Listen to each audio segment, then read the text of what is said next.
मित्र हो, आज आपण या कंधार तालुक्यातील गुंडा या गावी आलेलो आहोत। हे गाव नागबर्डी, हा गावचा परिसर नागबर्डी गुंडा या नागबर्डी या नावाने परिचित आहे। आणि इथे वृक्षांचं संवर्धनही खूप प्रचंड प्रमाणामध्ये केलं जात आहे की ज्याच्यामध्ये लिंबाची झाडं जी आहेत ज्याला आपण ॲझॅडिक्टा इंडिका असं म्हणतो त्या वृक्षांचं संवर्धन इथे होतंय आणि वृक्षांच्या संवर्धनासोबतच सापांचं पण संवर्धन जे आहे या भागामध्ये खूप प्रचंड प्रमाणामध्ये पाहायला मिळतंय। गावचा परिसर मी, माझे मित्र घोडके साहेब, आम्ही दोघांनी जवळपास एक 6 तास या गावाच्या परिसरामध्ये पूर्ण पिंजूर काढला परिसर आणि पिंजूर काढून अनेक शेतकऱ्यांशी आणि गावकरी मित्रांशी आम्ही संवाद साधला आणि संवाद साधल्यानंतर एक आम्हाला असं गोष्ट या व्हिजिटमधून अशी लक्षात येते की बाबा ज्याला आपण एक्स-टू कन्झर्वेशन असं आणि इन-टू कन्झर्वेशन, जसे कन्झर्वेशन ऑफ बायोडायव्हर्सिटी जसे 2 प्रकार आपल्याला माहिती आहेत, तर त्यामध्ये in situ conservation with the help of the local community peoples, it is one of the best example of from here the Nanded district of here the Kandhar taluka एक गुंडा विलेज। थँक्यू। याचं जे सकिंग जे आहे हे ब्रेक कुठून झालं माहिती आहे का? स्टेम ब्रेक झाला याचा आहे ना बघा, याचं मूळ तेच आहे, मूळ तेच आहे। फांदी मोडली पडल्यामुळं या इकडे आता हे बघायसारखी सीन आहे की नाही? जाणकार लोक तुमच्यासारखे नाही, हे बघायसारखं आहे हो। तुमच्या गावाला कोणी आतापर्यंत हे नाही केलं का? नाही ना मला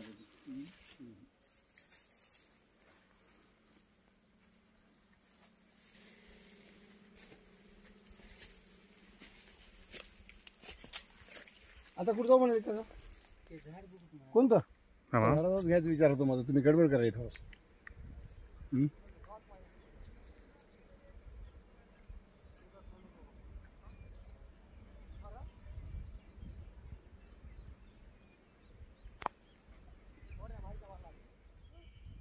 हो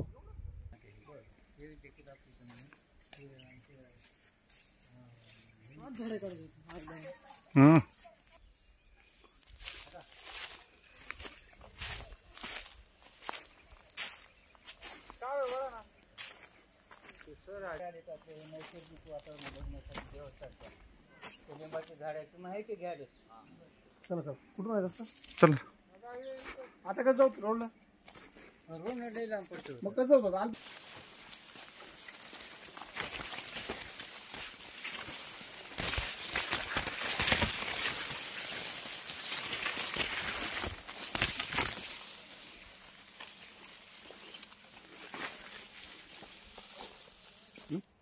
बनव ना आता।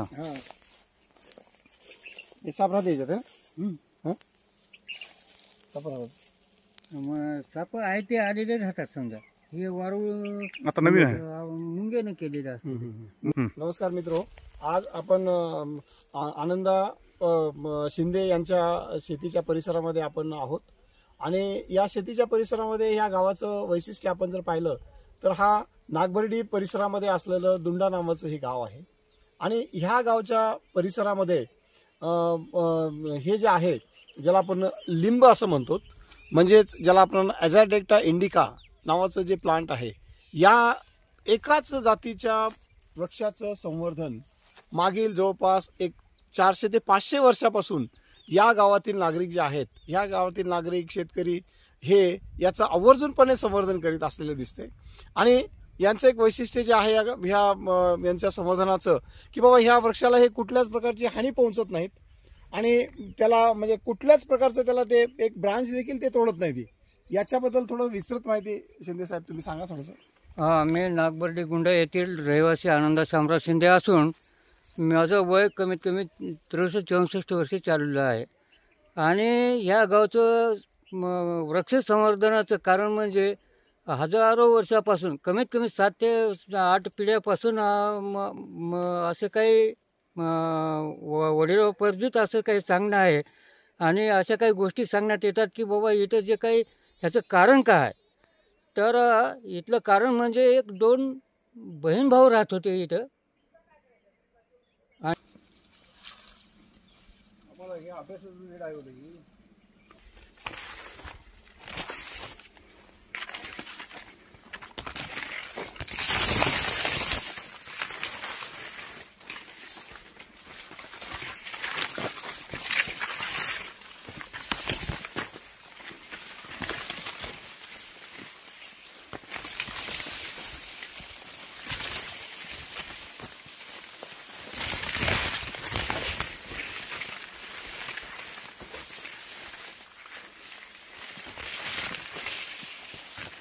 बगर पाण्याची आहे सर हे बघा कशी लसलशीत आहे. ब्लॅक सॉइल आहे पण ते टाळकामात त्याला त्याची कॅपॅसिटी तशीच आहे. एक बार पाणी झालं ना थंड बघायची गरज नाही. त्या ओलीवरच निघते हे थंडीवर.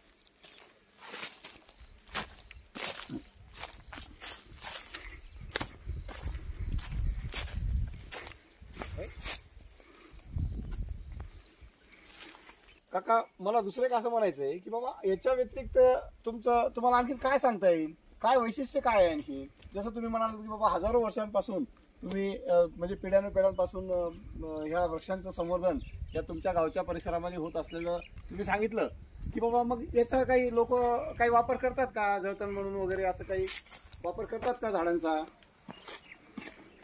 काही ह्या फांद्यांचा वगैरे काही जळतण म्हणून वापर करतात का कुठं? नाही. हा करत नाहीत कुठे. नाही. मग आता तुम्ही जळतणासाठी काय वापरता? इतर कोणते बी आता पण लिंबाचं काहीच तुम्ही वापरत नाही? लिंबाचं कोणतंच काही वापरत नाही. बर. मग आणखी तुम्हाला या परिसराचं दुसरं काही वैशिष्ट्य आहे का, की जसं आपण म्हणतो की बाबा नागभरडी म्हणून हा परिसर पूर्णतः नागभरडी या नावाने ओळखला जातो, की बाबा इथं काय असं काय आहे का नागांचं वगैरे काही, तो काही आहे, त्या काही गोष्टी आहेत काही काही? नागाचं वैशिष्ट्य असं आहे की साहेब इथं देवस्थान असल्यामुळं आणि वृक्ष जे आहे ते देवस्थानचेच वृक्ष म्हणून आम्ही जाणतो. आणि साप जे आहेत ते देवस्थानच्या याच्या खाली आम्ही मित्र म्हणून समजतो. आणि सापा आम्ही आमच्या गावामध्ये कसल्याच प्रकारचं मारत नाहीत किंवा हे जे काही लिंबाचे झाडं आहेत ते आम्ही जाळण्याचा किंवा घराला वापरण्याचा अजिबात उपयोग करत नाहीत. आणि इथं हजारो वर्षापासून अशी प्रथा चालू झालेली आहे. आणि वडिलोपार्जित कमीत कमी 500-700 वर्षापासूनची अशी घटना आहे की या लिंबाच्या झाडाला अजिबात आम्ही हात देखील लावू शकत नाही. आणि वाळल्याच्या नंतर लिंबाचं झाड जरी एखादी वाळलं तर आम्ही कोण्याही पद्धतीनं थोडं बाजूला बांधाच्या बाजूला ठेवतो, परंतु या झाडाचं आम्ही अजिबात घराला किंवा इतर कोण्या जाळण्याला किंवा कोणत्याही पद्धतीचा आम्ही वापर करू शकणार करतच नाही त्याचं काही. बरं, सापांच्या बद्दल तुम्ही काय म्हणत होतात की बाबा मग तुमच्या परिसरामध्ये सापांचं प्रमाण खूप आहे का? आमच्या शिवारामध्ये आमच्या शिवामध्ये हजारो सापांची जाती आहेत. बापरे. हा, आणि वेगवेगळ्या जातीचे आहेत. घोणस आहे, इंडियन कोबरा आहे, आणि गव्हाळ्या नाग म्हणतो तर आम्ही, फुफ्फुसे आहेत. अशा प्रकारचे अनेक काही साप आहेत सर. आणि आमच्या साप म्हणजे एक देवस्थानचं दैवत मानतो आम्ही त्या सापाला. आणि आमच्या घरामध्ये देखील साप असे 8 ते 10 फुटाचे जनावर सापाचे येतात. परंतु लेकरं बाळ जरी तिथं असले घरामध्ये तरी साप आम्हाला काही करू शकत नाही. आणि आम्ही देखील त्या सापाला कोणत्याच प्रकारची इजा करू शकत नाही. कारण हे पुराणकालीन अशी प्रथा चालू आहे आमच्या गावामध्ये की साप म्हणजे आमचा एक शेतकऱ्याचा किंवा गावकऱ्याचा एक मित्र आहे. आणि ते मित्र समजून किंवा एक आम्ही त्याला एक परमेश्वर मानतो. आणि ते परमेश्वर म्हणून आम्ही सापाची आराधना देखील करतो, त्याची पूजा देखील करतो.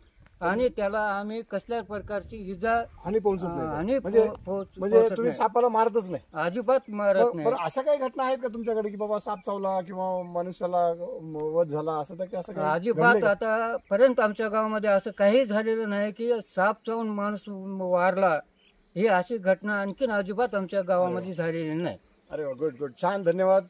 मित्रो, आपण ज्या कन्सेप्टसाठी आपण परेशान आहोत, जग एकीकडे धावतंय, डेव्हलपमेंटच्या नावाखाली वेगवेगळ्या प्रकारचे कन्स्ट्रक्शन चालू आहेत आणि एकीकडं हे गाव आपण जर पाहिलं, या गावचा शिवार ज्याला नागबर्डी आपण म्हणतो, नागबर्डीचा जो परिसर आहे, या परिसरामध्ये म्हणजे एकाच जातीची जी प्रजात आहे, ज्याला आपण म्हणतो की बाबा इंडियन नेटिव्ह स्पेसीज, याच्यामध्ये जे लिंबाचं झाड जे आहे, आयुर्वेदिक दृष्टिकोनातून आणि सगळ्या दृष्टिकोनातून अतिशय महत्त्वाचं असं झाड आहे आणि ह्या झाडाचं संवर्धन या गावामध्ये होतेच होतंय.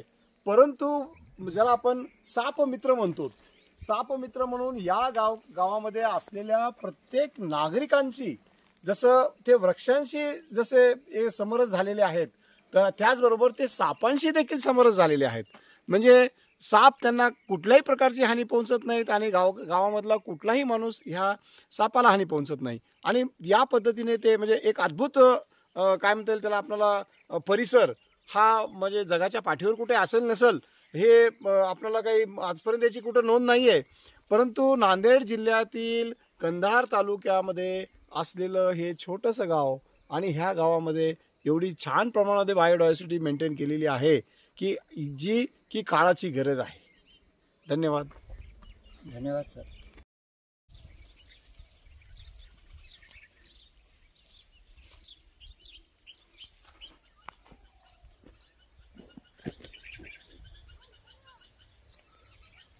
मित्रो, सर्वांना नमस्कार. बघा, परिसर संवर्धन मध्ये आम्ही बायोडायव्हर्सिटी कन्झर्वेशन या विषयावर आम्ही काम करतोय. माझे मित्र घोडके साहेब आहेत फॉरेस्टमधले आणि मी स्वतः प्राध्यापक रमेश गणपतराव चिल्लावर, यशवंत महाविद्यालय नांदेड. आणि ह्या कंधार तालुक्यातील सीताबर्डी या गावाच्या परिसरामध्ये आम्ही नागबर्डी या गावाच्या परिसरामध्ये आम्ही म्हणजे इथं व्हिजिट द्यायला आलो असता अनेक काही चांगल्या ज्या गोष्टी ज्या आहेत आमच्या निदर्शनास आल्या की बाबा इथं वृक्षांचं संवर्धन कशा पद्धतीने होतंय याच्याबद्दल गावकरी मंडळी आहेत, ते आपल्याला थोडक्यामध्ये याच्याबद्दल माहिती सांगतील. सांगा सर, तुमचं काय परिचय, थोडंसं नाव सांगा.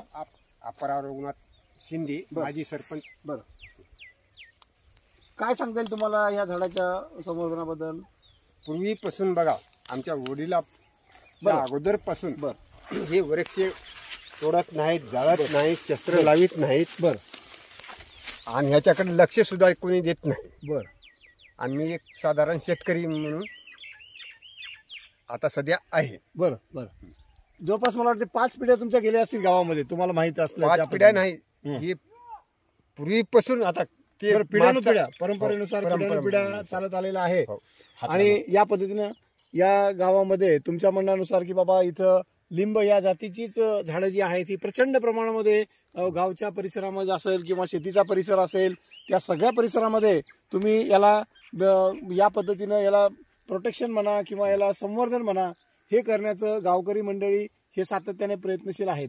बघा मित्र, आपण पाहतो या याच्यामध्ये की बाबा हे जे वृक्ष जे आहे हे वाळून जवळपास मला वाटते 5 वर्ष तरी कमीत कमी झाले असतील. पण 5 वर्षापासून 5 वर्षापेक्षा याचा जास्त कालावधी गेला असेल कदाचित. परंतु हे वृक्ष वाळल्यानंतर देखील सुद्धा हे जशाच तसं उभं आहे आणि it not only provide the shelter to the ants also as well as different types of the birds. सगळ्या प्रकारच्या पशु पक्षी जे आहेत यांनाही या वृक्षांचा वाळून गेल्यानंतर पण आधार आहे. आणि आपण पाहतो की बाबा याच्यावर वेगळ्या प्रकारचे जे ॲन्ड्स आहेत, मुंग्या, त्या पण याच्यावरती आपल्याला सहजपणे इथं आढळून आलेले दिसतात. अशा पद्धतीनं संवर्धनासाठी एक आयडियल गाव म्हणता येईल आपल्याला की बाबा ज्याला काळाची ज्याची गरज आहे. तर हे यांचं नागबर्डी गाव आणि गावचा परिसर, गावातले शेतकरी हे सातत्याने अहोरात्र या वृक्षांच्या संवर्धनामध्ये आणि याचबरोबर सर्पमित्र म्हणून पण ते कार्यरत आहेत आणि ह्या वृक्षांच्या संवर्धनामध्ये पण ते अहोरात्र मग्न असलेली आपल्याला दिसतात. तुम्हाला आणखी काय सांगता येईल का? काय माझं म्हणणं असं आहे की सर, मी एक महत्त्वाची गोष्ट म्हणते, आणि हे झाड जे आहे कमीत कमी 12 ते 15 वर्षापासून वाढलेलं आम्ही पाहतो. आणि जे बुडापासून जे शेंड्यापर्यंत जे काय फांदे वाढलेले आहेत, तर आतापर्यंत आमच्या गावातील मायमाऊली देखील त्याला हात लावत नाहीत किंवा जाळत नाहीत. इतर कोणतीही वस्तू आम्ही लाकडासाठी आम्ही वापर करतो, परंतु अशा ह्या वस्तू ज्या आहेत लिंबाची जे आमच्या माया बहिणी देखील जाळत नाहीत. एखादी जरी काडी गेली चुलीमध्ये तर तेव्हाच या आमच्या लिंबाच्या झाडाचा उदासारखा वास येतो. ही महत्त्वाची गोष्ट आहे. आणि ताबडतोब आमच्या मायमावल्या काय करतात की बुवा लिंबाची काडी जरी गेली तरी ते सुगंध आल्यामुळं ते ताबडतोब बाहेर काढून टाकतात.